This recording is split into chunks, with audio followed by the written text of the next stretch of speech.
ఇంత చులకనగా ఉన్న ఈ పెద్ద మనిషి చంద్రబాబు నాయుడు గారికి గట్టిగా బుద్ధి చెప్పే రోజులు త్వరలోనే వస్తాయని చెప్పి ఎల్లకాలం ఈ ప్రభుత్వం ఇలాగనే కొనసాగదు అని చెప్పి గట్టిగా చంద్రబాబు నాయుడు గారిని గట్టిగా మందలిస్తా ఉన్నాం.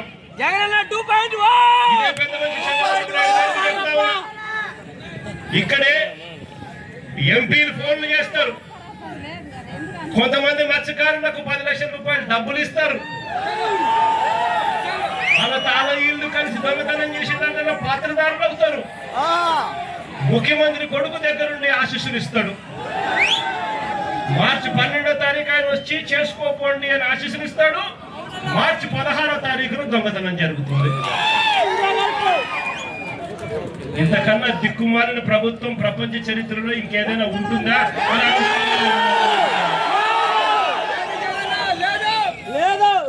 అందరికీ కూడా ఒకటే చెప్తా ఉన్నా, చంద్రబాబు నాయుడు గారి వల్ల ఇవాళ రాష్ట్రంలోని ప్రతి సెక్షన్ కూడా, ప్రతి ఒక్కరూ కూడా ఈ పొద్దు చంద్రబాబు నాయుడు గారిని చీదరించుకుంటా ఉన్న పరిస్థితి. ఎన్నికలప్పుడేమో సూపర్ 6 లని, సూపర్ 7 లని, బాండ్లని ఇంటింటికి వచ్చి ప్రతి ఒక్కరిని మోసం చేశాడు. ఎన్నికలు అయిపోయిన తర్వాత గతంలో వైఎస్ఆర్సీపీ ప్రభుత్వంలో ఉన్న పథకాలన్నీ రద్దు చేశాడు. ఆయన పెడతానన్న బిర్యానీ కూడా తీసేసాడు. చివరికి పలావ్ పోయింది, బిర్యానీ పోయింది. మరోవైపు చూస్తే చదువుకుంటున్న పిల్లలకు ఫీజులు అందక, ఫీజు రీయింబర్స్మెంట్, విద్యా దీవెన, వసతి దీవెన అందక పిల్లలు చదువులు మానేస్తా ఉన్న పరిస్థితులు. మరోవైపు చూస్తే గవర్నమెంట్ స్కూళ్ళు ఇవాళ అన్యాయమైన పరిస్థితులకు పోతా ఉన్న పరిస్థితులు.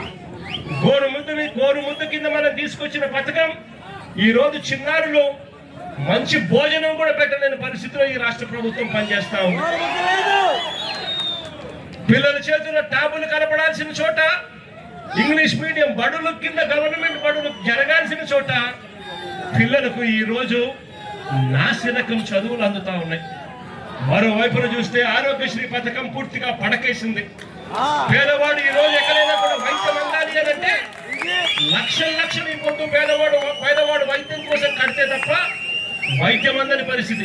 ఇక్కడ కూడా నా దగ్గరికి ఎవరో ఒక బోర్డు పట్టుకొని వచ్చినారు, అన్నా నా పరిస్థితి ఇట్టుందన్నా, నా కుటుంబ సభ్యుల పరిస్థితి ఇట్టుంది అని చెప్పి ఇక్కడికి కూడా ఎవరో వచ్చి బోర్డు పట్టుకొని వచ్చినారు. అదే మన ప్రభుత్వ హయాంలో ఏకంగా ఆరోగ్యశ్రీని 25 లక్షల దాకా ఉచితంగా చేసే వైద్యాన్ని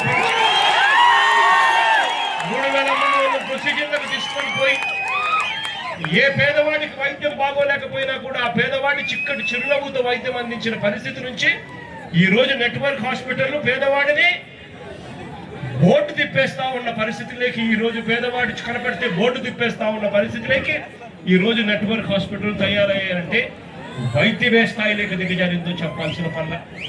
మరోవైపున చూస్తే ఉచిత పంటల బీమా గాలికి ఎగిరిపోయింది.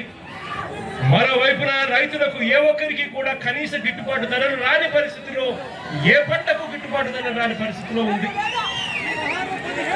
ఈ రోజు రైతాంగం పరిస్థితి ఎత్తి అక్క చెల్లెమ్మలకు గతంలో అన్ని పథకాలు అందిస్తూ అక్క చెల్లెమ్మలకు 0 వడ్డీ పథకాన్ని సైతం ఇస్తా ఉన్న పరిస్థితుల నుంచి ఈ రోజు అక్క చెల్లెమ్మలకు ఏ పథకము అందక చివరికి 0 వడ్డీని కూడా తీసేసిన పరిస్థితుల్లో